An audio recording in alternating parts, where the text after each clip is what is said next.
MLC కవిత మాట్లాడుతున్నారు. ఇప్పుడు live చూద్దాం. కూడా లేదు. ఆ తర్వాత అనేక విధాలుగా భద్రాచల ప్రాంతాన్ని డెవలప్ చేయాలని ప్రయత్నం చేసినాం. అన్నిటికన్నా పెద్ద సమస్య ఇప్పుడు ఈ 5 గ్రామాల నుండి వచ్చినటువంటి సోదరులు జే సంపత్ గారు భద్రాద్రి డెవలప్మెంట్ ఫోరము, భీమరావు రామ్జీ గారు భద్రాచలం తెలంగాణ జాగృతి అసెంబ్లీ కన్వీనర్ గారు, డి బాలకృష్ణ గారు 5 గ్రామ పంచాయతీల సాధన సమితి, ఏ సత్యనారాయణ గారు గుండాల నుండి వచ్చినటువంటి లాయర్ గారు, గొల్లపల్లి శివ గారు 5 గ్రామాల సాధన సమితి, రాసాల నర్సయ్య గారు 5 గ్రామ పంచాయతీల సాధన సమితి. ఈ మిత్రులందరికీ ప్రత్యేకంగా వందనాలు తెలియజేస్తున్నా. ఎందుకంటే కేసీఆర్ గారు ప్రయత్నం బాగా చేసిండ్రు.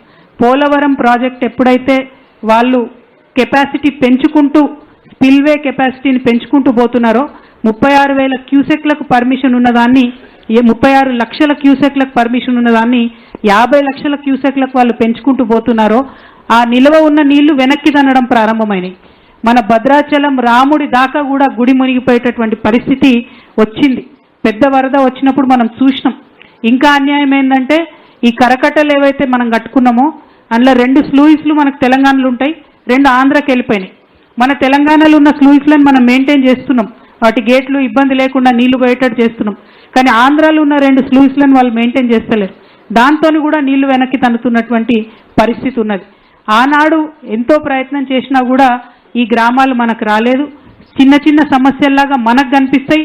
కానీ ఇందాక మాట్లాడుతూ తమ్ముడు బాలకృష్ణ చెప్పినట్టు ఇవాళ 5 గ్రామాల్లో ఉన్న పిల్లలు మరి స్కూల్ ఏమో తెలంగాణలో చదువుకుంటున్నారు, 1 నుంచి 10వ తరగతి ఇక్కడ చదువుకుంటున్నారు. రేపు అడ్రస్ ఏమో ఆంధ్రప్రదేశ్ ఉంటుంది. మరి ఉద్యోగానికి ఎక్కడ అప్లై చేయాలంటే పెద్ద క్వశ్చన్ మార్క్గా ఉన్నది. ఎవరు కూడా ఈ సమస్యను పరిష్కరించే పరిస్థితి లేదు. ఇంకొకటి ఏంది, ఎవరన్నా ఈ 5 గ్రామాలలో అనారోగ్యం పాలైతే ఆరోగ్యశ్రీ కావాలంటే ఆంధ్రప్రదేశ్ ప్రభుత్వం ఆరోగ్యశ్రీ కావాలంటే వాళ్ళు గుంటూరు హాస్పిటల్ పోవాలి తప్పితే వాళ్ళకి ఇంకో మార్గం లేదు. మరి 5 గ్రామాల ప్రజలు వచ్చి భద్రాచలంలోనో కొత్తగూడెంలోనో వైద్యం తీసుకుంటే తెలంగాణ ఆరోగ్యశ్రీ వాళ్ళకు వర్తించే పరిస్థితి లేదు. ఇట్లా చిన్న చిన్నగా మనకు అనిపించినా వాళ్ళకి అక్కడ పెద్ద సమస్యలు. ఒక్క అంబులెన్స్ రావాలి అంటే 80 కిలోమీటర్ల దూరం కూనవరం నుంచి మరి ఇక్కడికి వచ్చేటటువంటి పరిస్థితి ఉంది తప్పితే వాళ్ళకు డైరెక్ట్గా తెలంగాణ అంబులెన్స్ కూడా అందేటటువంటి పరిస్థితి లేదు. ఇవన్నీ కూడా మానవీయ కోణంలో ఆలోచించి పరిష్కారం చేయాల్సినటువంటి సమస్యలు. వీటి కోసం పదే ప్రయత్నం చేసినా కూడా జటిలమైపోయి పరిష్కారం కాకుండా ఉన్నటువంటి సమస్యలు.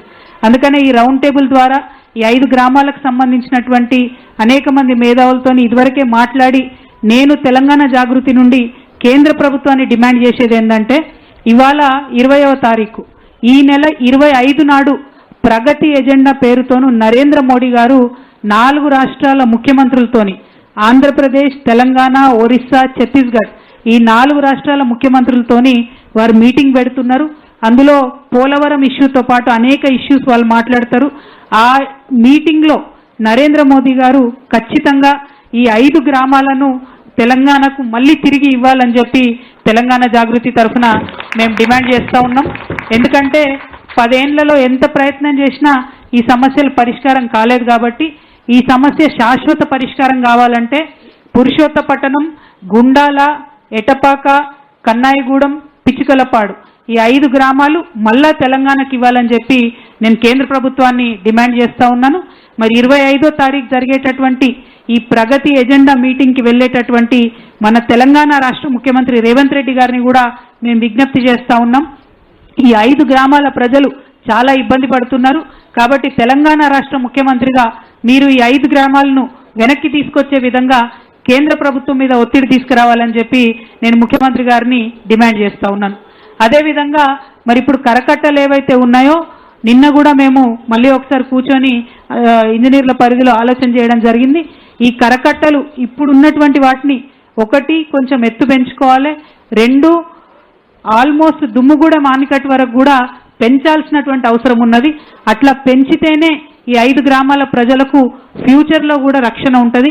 లేకపోతే ఏ ఒక్క సంవత్సరం అన్నా వరద ఎక్కువ వచ్చినట్టయితే డైరెక్ట్గా ఈ గ్రామాల రెవెన్యూలన్నీ కూడా భూములన్నీ కూడా మునిగిపోయేటటువంటి పరిస్థితి ఉంది. కాబట్టి దీని మీద కూడా రాష్ట్ర ప్రభుత్వం చాలా సీరియస్గా ఆలోచన చేయాలని చెప్పి నేను కోరుతా ఉన్నాను. మీ అందరికీ తెలుసు తెలంగాణ ఉద్యమ సమయంలో కూడా కేసీఆర్ గారు ఆదివాసీ గిరిజనుల యొక్క సమస్యలను పరిష్కరించాలని చెప్పి భద్రాచలంలోనే ఒక చాలా పెద్ద మీటింగ్ పెట్టడం జరిగింది. ఆ మీటింగ్ పెట్టినప్పుడు ఆనాడు శిబు సురేన్ గారని వారు కూడా పెద్ద మనిషి, జార్ఖండ్ కోసం పోరాటం చేసినటువంటి, జార్ఖండ్ రాష్ట్ర సాధన కోసం పోరాటం చేసినటువంటి వ్యక్తి, వారు కూడా రావడం జరిగింది. మరి ఆ తర్వాత అనేక సార్లు పోరాటం చేసినాం. తెలంగాణ ఉద్యమంలో భద్రాచలం నుండి గిరిజనులు, పెద్ద ఎత్తున ఆదివాసీలు అందరూ కూడా భాగస్వామ్యం అయినాం కాబట్టే ఇవాళ రాష్ట్రం సాధించుకున్నాం. మరి విభజన చట్టంలో వాళ్ళకి 90% నిధులతోని పోలవరం ప్రాజెక్ట్ వచ్చింది. మరి మనకేమొచ్చింది తెలంగాణకు, మరి మనకేమొచ్చింది కొత్తగూడెం భద్రాద్రి జిల్లా ఆదివాసీలకు అని ఆలోచిస్తే ఒకటే ఒకటి వచ్చింది, శాశ్వతమైనటువంటి ముంపు మనకు మిగిలింది.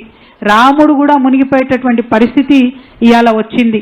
ఇవి పరిష్కారం అవ్వాలంటే మాత్రం ఖచ్చితంగా మరి భద్రాచలం టౌన్, ఈ 5 గ్రామాలు కరెక్ట్గా ఉంటేనే ఏదన్నా గవర్నమెంట్ బిల్డింగ్ కట్టుకోవాలంటే టౌన్ దాటి బిల్డింగ్ కట్టే అవకాశం ఉంటుంది.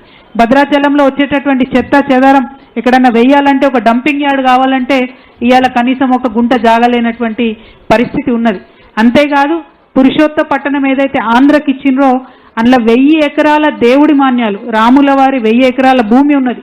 ఇవాళ 1000 ఎకరాల భూమి ఆంధ్రకు పోయింది, దేవుడేమో తెలంగాణలో ఉన్నాడు. ఇప్పుడు ఆంధ్రకు పోయినటువంటి ఆ భూమి ఎక్కడికక్కడ ఆక్రమణకు గురవుతున్నదని చెప్తా ఉన్నారు. హారతి అయిపోతున్నది, మంగళహారతి అయిపోతున్నది, దాన్ని పట్టించుకునే పరిస్థితి లేదు. ఇవాళ ఆంధ్రప్రదేశ్ ప్రభుత్వాన్ని కూడా నేను డిమాండ్ చేస్తా ఉన్నా, పురుషోత్త పట్టణం ఏదైతే ఆంధ్రలో కలపబడిందో మరి అందులో ఉన్నటువంటి 1000 ఎకరాలు భద్రాద్రి రాముడి మాన్యం ఏదైతే ఉందో దాన్ని తక్షణం ప్రొటెక్ట్ చేయాలి, ఆక్రమణలకు గురి కాకుండా రక్షణ కల్పించాలని చెప్పి ఆంధ్రప్రదేశ్ ప్రభుత్వాన్ని కూడా నేను డిమాండ్ చేస్తా ఉన్నాను. మరి ఆనాడు మీ అందరికి కూడా తెలుసు, పార్లమెంట్లో మాట్లాడింది కేవలం తెలంగాణ వాదులుగా బీఆర్ఎస్ పార్టీ నుండి మేమే మాట్లాడినాం. ఆనాడు కూడా కాంగ్రెస్ నాయకులు వచ్చి పార్లమెంట్లో ఇట్లెట్లా అన్యాయం చేసిరు అని చెప్పి కూడా మాట్లాడినటువంటి పరిస్థితి లేదు. మరి అధికారంలోకి వచ్చిన తర్వాత చంద్రబాబు నాయుడు గారిని రిపీటెడ్గా, జగన్మోహన్ రెడ్డి గారు ఉన్నప్పుడు కూడా రిపీటెడ్గా కేసీఆర్ గారు కోరిండ్రు.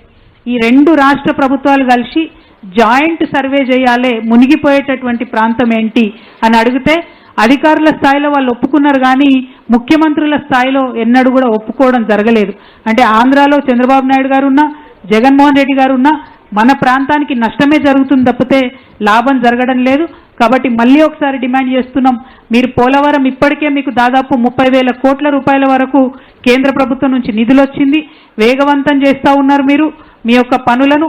ఇవి చేసేటటువంటి క్రమంలో 19,000 కోట్ల పైగా ఇప్పటికే నిధులు వచ్చినాయి.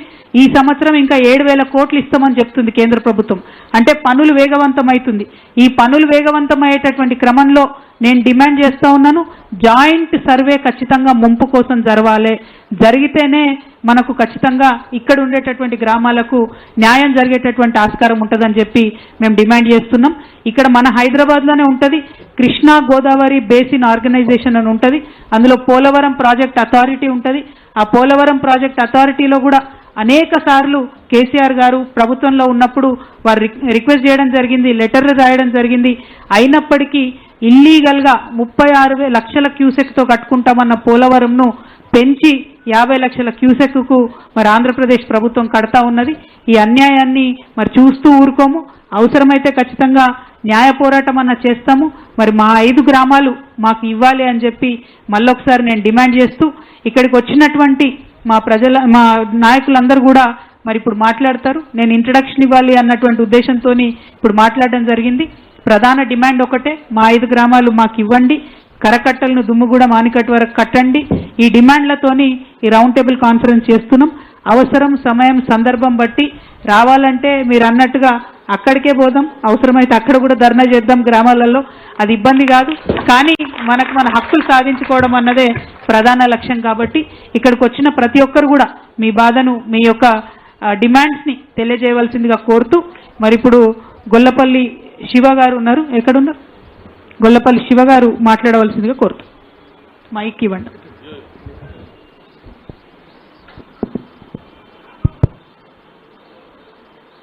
ఈనాటి రౌండ్ టేబుల్ సమావేశం తెలంగాణపై జలఖడ్గం సమావేశం ఏర్పాటు చేసినటువంటి తెలంగాణ రాష్ట్ర జాగృతి అధ్యక్షురాలు శ్రీమతి కలకొండ